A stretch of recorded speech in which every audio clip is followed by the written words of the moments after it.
नमस्कार, traders diary में आपका स्वागत है। मैं हूं कुशल गुप्ता और मेरे साथ है आशीष चतुर्वेदी। तो देखिए, आज जिस तरह से आशीष मूड माहौल लग रहा है, ऑलमोस्ट सपाट सी ओपनिंग एसजीएक्स निफ्टी इंडिकेट कर रहा है।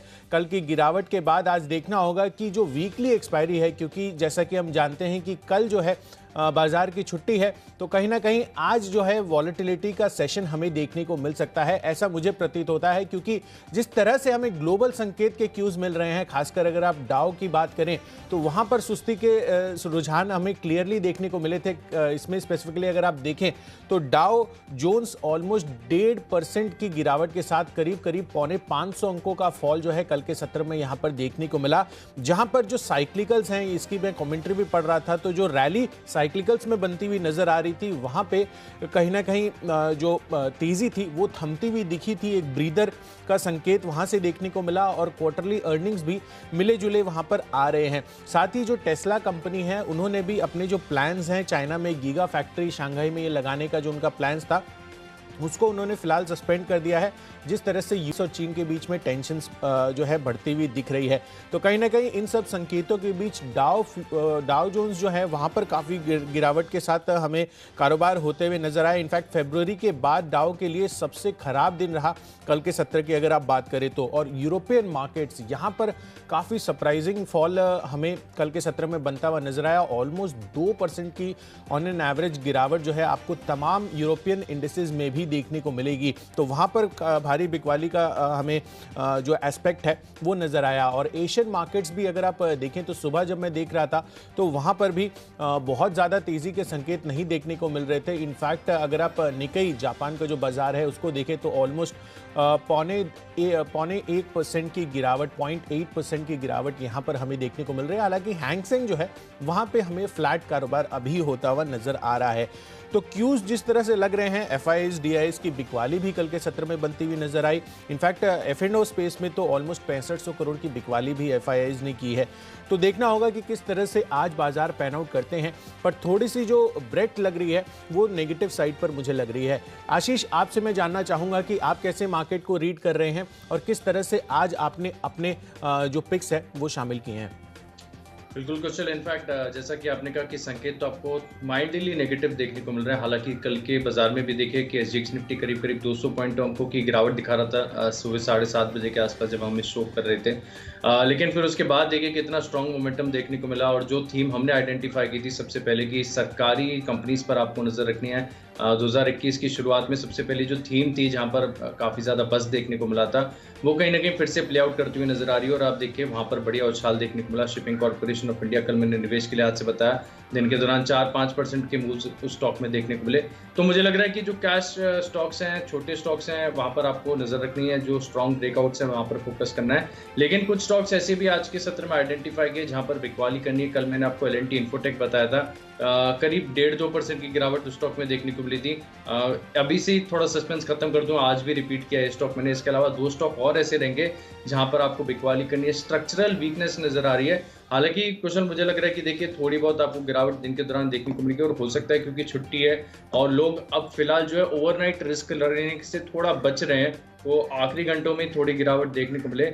लेकिन मोर और लेस मैं तो मान रहा हूँ कि थोड़ी बहुत तेजी तो आपको देखने को मिलेगी दिन के दौरान, जिसके चलते अधिकतर स्टॉक्स में मैं खरीदारी कर रहा हूँ।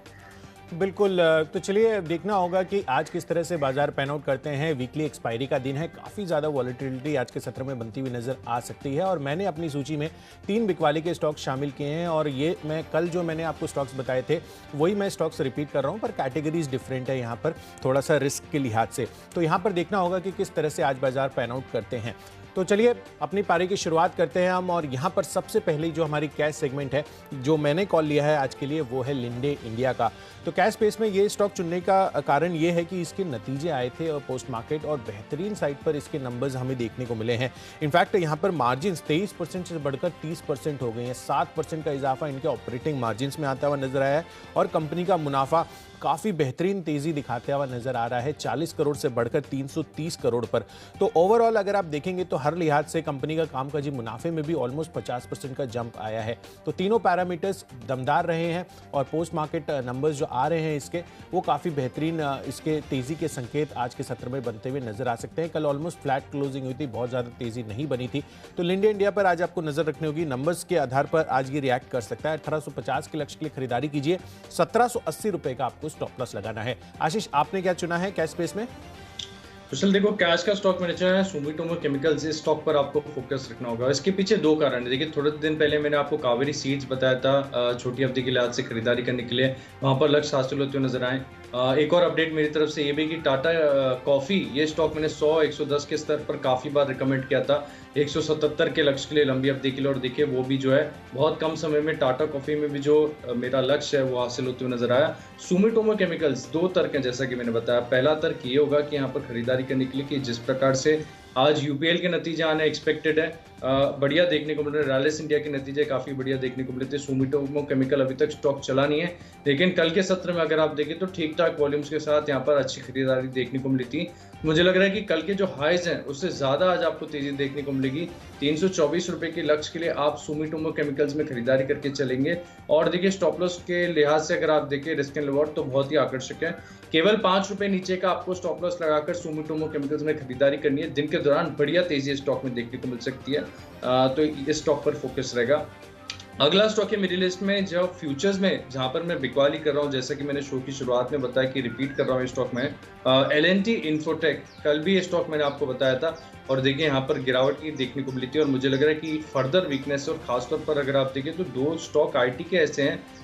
वैसे तो देखिए कल भी हम यही चर्चा कर रहे थे कि बाजार के विपरीत चलते, जब बाजार में गिरावट आती है तो आपको आईटी में स्ट्रेंथ नजर आती है, लेकिन दो स्टॉक ऐसे हैं आईटी स्पेस में जहां पर स्ट्रक्चरल वीकनेस साफ नजर आ रही है। जिस प्रकार से यहाँ पर फंडा टेक्निकल्स आपको नजर आएंगे, RSI जो है 50 के नीचे जा चुका है, लेकिन ADX अगर आप देखेंगे तो बढ़ता जा रहा है, यानी यहाँ से भी गिरावट आपको देखने को मिल सकती है। और आज के सत्र में मैं मान रहा हूँ कि L&T इन्फोटेक फ्यूचर्स में आप बिकवाली करके चल सकते हैं 3550 रुपए के लक्ष्य के लिए। सेफ साइड जो है आपको थोड़ा सा, मैंने देखी क्लोजिंग, अभी ओपनिंग कहाँ होगी बताना बहुत मुश्किल हो जाता है। 3640 के आसपास की जो है कल की क्लोजिंग है, तो आप अपने रिस्क एपेटाइट के हिसाब से जो है स्टॉप लॉस चुन सकते हैं। हालांकि जो लक्ष्य होगा 3550 के आसपास होगा, करीब 20 रुपए 30 रुपए जैसा आपकी एपेटाइट हो उसके हिसाब से आप अपनी स्टॉप लॉस को चुन सकते हैं। बिल्कुल, तो L&T इन्फोटेक आशीष आज रिपीट करते हुए नजर आ रहे हैं, इनको और कंटिन्यूस वीकनेस जो है आज के सत्र में नजर आ रही है। तो चलिए, फ्यूचर्स में मैंने स्टॉक चुना है सीमेंस इंडिया का। नंबर्स आउटस्टैंडिंग रहे हैं हर एक फ्रंट पे, तो नतीजे काफ़ी दमदार देखने को मिले हैं। करीब 11% का हमारा अनुमान था मार्जिन का, उसके मुकाबले 13% की मार्जिन कंपनी ने रिपोर्ट किए हैं। साथ ही कंपनी का मुनाफा क्वांटम जंप यहाँ पर आता हुआ दिखा है, 172 करोड़ से बढ़कर 328 करोड़ का जो मुनाफे का आंकड़ा है वो अपने आप में काफ़ी दमदार हमें देखने को मिला है। इनफैक्ट यहाँ पर ऑर्डर बुक बढ़ने की जो प्रेडिक्शंस थी वो हमारी 15% की थी, उसके मुकाबले 17% की बढ़त आई है और 253 करोड़ का ही केवल मुनाफे का अनुमान था, उसके मुकाबले 328 करोड़ का मुनाफे का आंकड़ा आना अपने आप में काफ़ी बेहतरीन माना जाएगा। तो सीमेंस इंडिया नंबर्स काफ़ी स्ट्रॉन्ग आ रहे हैं हर एक वर्टिकल्स में, एनर्जी, स्मार्ट इंफ्रा या फिर डिजिटल बिजनेस आप कहें, कंपनी ने बेहतरीन प्रदर्शन किया है और आगे के लिए भी जो ऑर्डर बुक पाइपलाइन लग रही है इनकी वो भी काफ़ी स्ट्रॉन्ग है। तो यहाँ पर आपको नज़र रखनी है, बेहतरीन आंकड़ों के आधार पर सीमेंस इंडिया में आपको खरीदारी करनी है। 2000 का लक्ष्य आज ये पार कर सकता है, 2007 के टारगेट मैंने रखे हैं, इससे भी और फर्दर हाई जा सकता है। कल के सत्र में भी काफ़ी बेहतरीन तेज़ी इसमें बनी थी, 3-3.5% की अपसाइड थी और जो नंबर्स आते हुए दिखे हैं it's a beat on all parameters. तो 1925 का स्टॉप लॉस के साथ 2007 का टारगेट आपको सीमेंस इंडिया में बनाकर चलना है। चलिए, अगली कैटेगरी है हमारी ऑप्शंस की और ऑप्शंस में मैंने स्टॉक चुना है NMDC। इनफैक्ट ये कल भी मैंने आपको बताया था और मुझे लग रहा है कि मेटल काउंटर्स में आज भी वीकनेस जारी रह सकती है। जिस तरह से यूएस की तरफ से भी जो कल मार्केट इनके गिरते हुए दिखे थे उसमें साइक्लिकल जो है वो थोड़े अंडर परफॉर्म करते हुए नजर आए थे और हिस्टोरिकली भी ये मैंने नोट किया है कि जब भी यूएस मार्केट्स में काफ़ी भारी बिकवाली आती है, कहीं ना कहीं मेटल काउंटर्स जो है वहाँ पर भी गिरावट आती हुई नज़र आती है। तो कहीं ना कहीं यहाँ पर जो सिनेरियो बन रहा है अभी, कल जो जिस हिसाब से NMDC में फॉल आता हुआ दिखा था, मुझे लग रहा है कि यहाँ पर आज भी ये कंटिन्यू रह सकता है जिस तरह की रैली इसमें बनी है। तो 195 का आपको यहाँ पर पुट ऑप्शन खरीद कर चलना है, करीब 9.25 रुपये की प्राइसिंग है इसकी, 13 रुपये के टारगेट के लिए 7 रुपये का आपको स्टॉप लॉस लगाना है। आशीष, आपने क्या है चुना है ऑप्शंस कैटेगरी में? कुशल, ऑप्शंस में मैं भी बिकवाली कर रहा हूँ। टाइटन दिग्गज स्टॉक इसको मैंने चुना। और दरअसल अगर आप देखें तो नतीजों के बाद से एक तरफा वीकनेस यहाँ पर चार्ट्स पर नजर आ रही है। और आज भी जैसे कि हम शुरुआत में डिस्कस कर रहे थे कि हो सकता है कि ओवरऑल जो मार्केट का ब्रेथ है थोड़ा सा नेगेटिव देखने को मिले। तो ऐसे स्टॉक्स पर फोकस करना है जहां पर ट्रेंड नेगेटिव है, वैल्यूएशंस महंगे हैं। एक और स्टॉक मैंने आइडेंटिफाई किया था, हालांकि उसे मैंने अपनी लिस्ट में शामिल नहीं किया, वो है इन्फो एज। यहाँ पर भी अगर आप देखेंगे तो डिसेंडिंग ट्रायंगल पैटर्न बना हुआ है। हालांकि मेरी लिस्ट पूरी हो गई थी तो इसलिए मैंने स्टॉक छोड़ दिया। तो अगर आप शॉर्ट के आइडियाज ढूंढ रहे हैं तो उस स्टॉक पर भी आप फोकस कर सकते हैं। लेकिन टाइटन जिस प्रकार का स्ट्रक्चर है, लगातार कंटिन्यूस गिरावट देखने को मिली है। और ऐसे में अगर बाजार में थोड़ी सी गिरावट बढ़ती है तो ये स्टॉक गिरने में सबसे पहले होगा। 1400 का पुट ऑप्शन जो है वो खरीद कर आप यहाँ पर मंदी की पोजीशन बना के चल सकते हैं। और मैं मान रहा हूँ दिन के दौरान अगर यहाँ पर 15 रुपए तक की भी डाउन साइड आपको देखने को मिले तो करीब करीब ये जो पुट ऑप्शन है इसकी वैल्यू हो जाएगी 23 रुपए। आज आपको करीब 14 रुपए के आसपास ये पुट ऑप्शन मिल सकता है। आपको स्टॉप लॉस लगाना है 11 रुपए 70 पैसे का, यानी रिस्क एंड रिवॉर्ड के लिहाज से भी अगर आप देखें तो अच्छा ही ट्रेड नजर आ रहा है। 15 रुपए तक की डाउन साइड दिन के दौरान एक्सपेक्टेड है। टाइटन में पुट ऑप्शन खरीद कर आप मंदी की पोजीशन बनाएंगे। चलिए जो अगली कैटेगरी है उसकी ओर रुख करते हैं, वो है टेक्नोपिक। और यहाँ पर मैंने चुना है बेयर क्रॉप साइंसेस को। इस स्टॉक पर आपको फोकस करना चाहिए और ना कि सिर्फ छोटी अवधि के लिहाज से। मैं मान रहा हूँ एक सस्टेनेबल बढ़िया तेजी की शुरुआत देखने को मिल सकती है। डेली चार्ट्स को अगर आप देखेंगे तो आपको एक बढ़िया लंबी अवधि का राउंडिंग बॉटम नजर आएगा, जो कि निवेश के लिए काफी सिंपल होता है। मैंने काफी बार इस शो के दौरान एक्सप्लेन भी किया है कि जितना राउंडिंग बॉटम फॉर्मेशन होने में समय लगा है उसका आधा करीब आप समझ लीजिए कि आपके लक्ष्य हासिल होने में लगेगा। जितनी उसकी डेप्थ है उसको करंट मार्केट प्राइस से ऐड कर देंगे तो आपको लक्ष्य निकल कर आ जाएगा। लेकिन जिस प्रकार से स्टॉक अभी ऑलमोस्ट ऑल टाइम हाई के आसपास चल रहा है तो अभी लंबी अवधि के लिहाज से तो सजेस्ट करेंगे आगे जाकर, लेकिन एक हफ्ते के लिए भी अगर किसी को व्यू बनाना है, क्योंकि मैं मान रहा हूँ कुशल स्ट्रांगली अब जो मॉनसून से पहले जो थीम है वो एग्री स्पेस पर आपको फोकस करना होगा। कावेरी सीड्स देखिए ऑलरेडी यहाँ पर ब्रेकआउट देखने को मिल चुका है। काफी सारे स्टॉक्स इस थीम से जुड़े हमने बताए थे और आज भी मेरी थीम में शामिल किए मैंने। बेयर क्रॉप साइंसेस एक हफ्ते का समय देंगे तो करीब 6 से 7% के रिटर्न्स आपको देखने को मिल सकते हैं, यानी 5450 के आसपास की क्लोजिंग है। 5820 रुपए का लक्ष्य ध्यान में रखते हुए एक हफ्ते के लिए आप इस स्टॉक में पोजीशन बना सकते हैं। बिल्कुल। तो जिस तरह से मानसून नॉर्मल मानसून की प्रेडिक्शंस देखी गई है, फर्टिलाइजर स्पेस, एग्रोकेमिकल स्पेस लगातार फोकस में बने रहेंगे अगले कुछ महीनों के लिए। और इस लिहाज से मैंने भी एक स्टॉक चुना है, वो मैं आपको बताऊंगा अगली कैटेगरीज में। पर टेक्नोपिक के लिहाज से आशीष मैंने स्टॉक चुना है हिंडाल्को का। मुझे लग रहा है कि यहाँ पर भी स्टॉक में भी कल के सत्र में जो वीकनेस बनी थी वो आज भी कंटिन्यू रह सकती है। बाजार की वॉलेटिलिटी भी रहेगी, वीकली एक्सपायरी का भी दिन है और जिस तरह से ग्लोबल संकेत आ रहे हैं मेटल काउंटर्स थोड़े से वीकनेस जो है आज भी दिखा सकते हैं। तो मुझे लग रहा है कि हिंडाल्को में भी आज आपको बिकवाली करके चलनी चाहिए। 400 रुपए के लक्ष्य के लिए 418 रुपए का आपको स्ट्रिक्ट स्टॉप लॉस बनाना होगा। 408 रुपए का इसने कल के सत्र में लो बनाया था और 413 रुपए की इसकी क्लोजिंग थी। तो नियर लो के आसपास जो क्लोजिंग है वो कहीं ना कहीं हमें हिंडाल्को में देखने को मिली थी। तो मुझे लग रहा है कि यहाँ पर आज आपको बिकवाली करके चलनी चाहिए।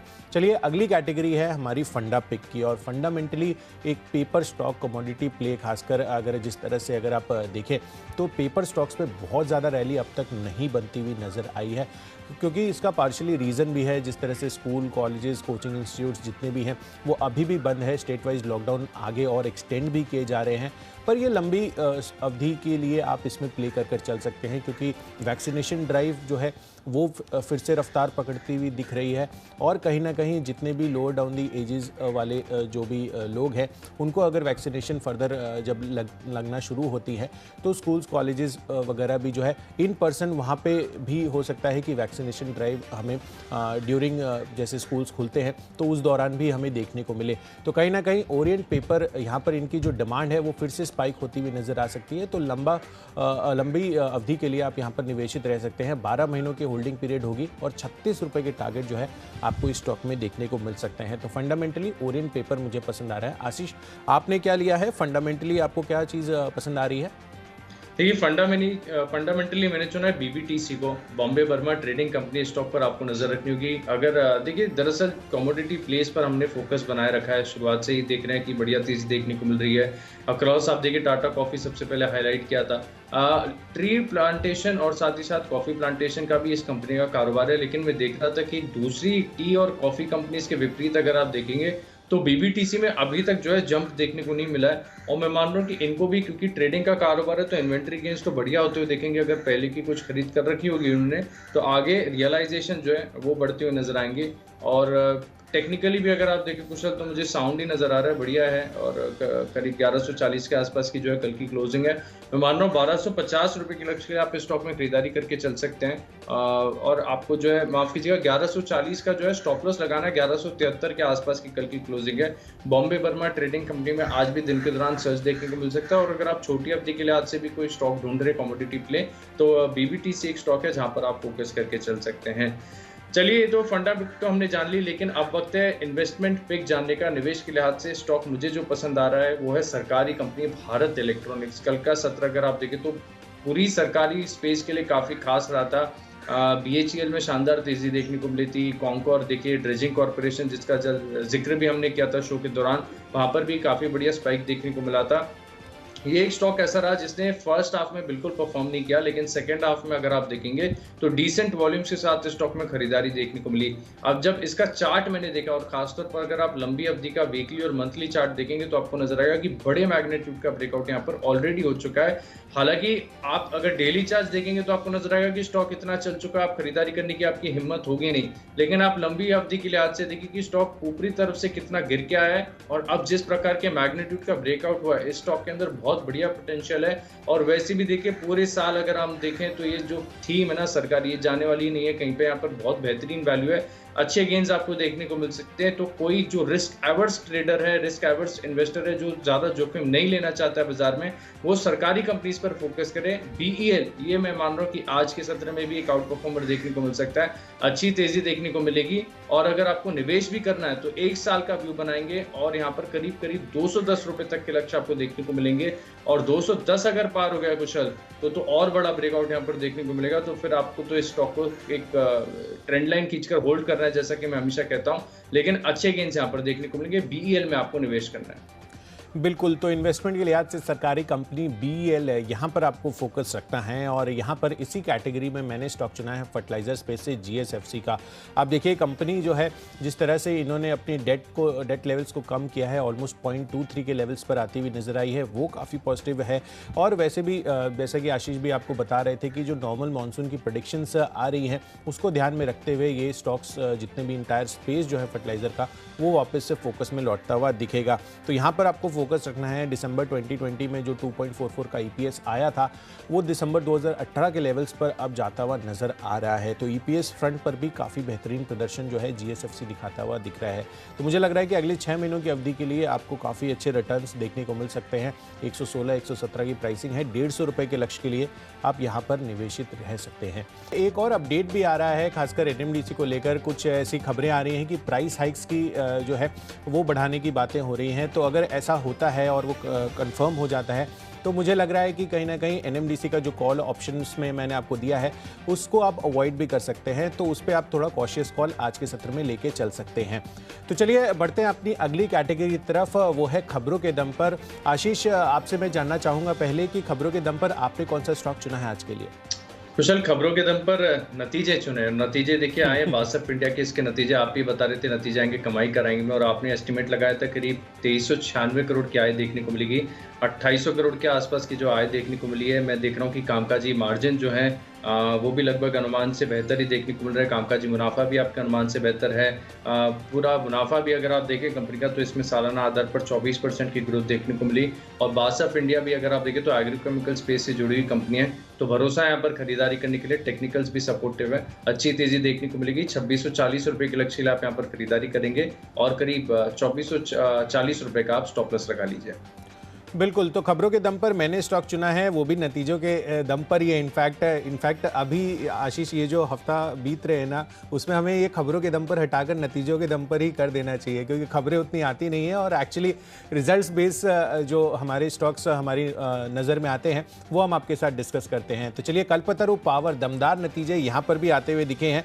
इनफैक्ट यहाँ पर 8.8% से मार्जिन बढ़कर 11% हुए हैं, और साथ ही कंपनी का मुनाफा 13 करोड़ से बढ़कर 187 करोड़ आता हुआ नजर आया है। पर अगर आप टॉप लाइन या कामकाजी मुनाफा भी देखें तो वहाँ पर 16% और 46% की बढ़त भी हमें देखने को मिली है। तो हर एक फ्रंट पर कल्पतरू पावर बेहतरीन काउंटर लग रहा है जिस तरह से नंबर्स आते हुए दिखे हैं। 390 के लक्ष्य के लिए खरीदारी कीजिए, 373 रुपए का आपको स्टॉप लॉस लगाना है। फाइनल कैटेगरी हमारी माई चॉइस की, और यहाँ पर एक और स्टॉक जो मैंने आपको कल के सत्र में भी बताया था, HDFC बैंक का, ये इसके चार्ट स्ट्रक्चर काफ़ी वीक लग रहे हैं। कल के सत्र में भी बिकवाली यहाँ पर हमें हावी होती हुई दिखी। इनफैक्ट प्राइवेट बैंकिंग स्पेस से कोटक बैंक भी जो है करीब 3% लुढ़कता हुआ दिखा था। मुझे लग रहा है कि HDFC बैंक यहाँ पर आपको फोकस रखना है। बिकवाली नजर आ सकती है। 1360 के लक्ष्य के लिए 1418 का स्टॉप लॉस लगाना है। एक काउंटर है, रिसेंट लिस्टिंग है इंडिगो पेंट्स की। आप देखिए यहाँ पर इन्होंने MSCI global small cap index का इनका जो रिव्यू हुआ था MSCI का, उसमें इनको इस स्टॉक को उन्होंने शामिल कर लिया। और कल के सत्र में भी एक स्ट्रॉन्ग अपमूव यहाँ पर देखने को मिली थी 5% की गेंस के साथ। मुझे लग रहा है कि ये गेंस आज कंटिन्यू हो सकता है जिस तरह से MSCI रिव्यू की लिस्ट आती हुई दिखी है। तो 2500 के लक्ष्य के लिए खरीदारी कीजिए, 2410 रुपए का आपको स्टॉप लॉस लगाना है। और आखिरी कॉल है इन्फोसिस का। इनफैक्ट ये लंबी अवधि के लिए आपको इसमें निवेशित रहना है। आप देखिए दिग्गज IT काउंटर है, और जिस तरह से यहाँ पर इनके लिए खबरें भी आ रही हैं कि इन्होंने एक कंपनी के साथ करार किया है डिजिटल ट्रांसफॉर्मेशन के लिए, वो काफ़ी पॉजिटिव जो है आगे के लिए रुझान बन सकता है इस खबर के दम पर भी। तो आज ये फोकस में रहेगा। इस वजह से भी 1800 के लक्ष्य के लिए खरीदारी कीजिए, 1 साल की अवधि आपकी होल्डिंग पीरियड होगी। तो चलिए, माई चॉइस में मेरा पहला स्टॉक है बिकवाली करनी है HCL टेक में। जैसे कि शो की शुरुआत में बता रहा था कि 2 IT स्टॉक्स मैंने आइडेंटिफाई किए जहां पर स्ट्रक्चरल वीकनेस है। पहला तो L&T इन्फोटेक मैंने आपको बता दिया, फ्यूचर्स में बिकवाली कीजिए। HCL टेक यहाँ पर भी अगर आप देखें तो वीकनेस साफ नजर आएगी, और मैं मान रहा हूँ कि ये स्टॉक जो है 897 रुपए के स्तर तक फिसल सकता है। 8 रुपए ऊपर का आप एक स्टॉप लॉस लगा लीजिए। दिन के दौरान गिरावट देखने को मिलेगी HCL टेक में।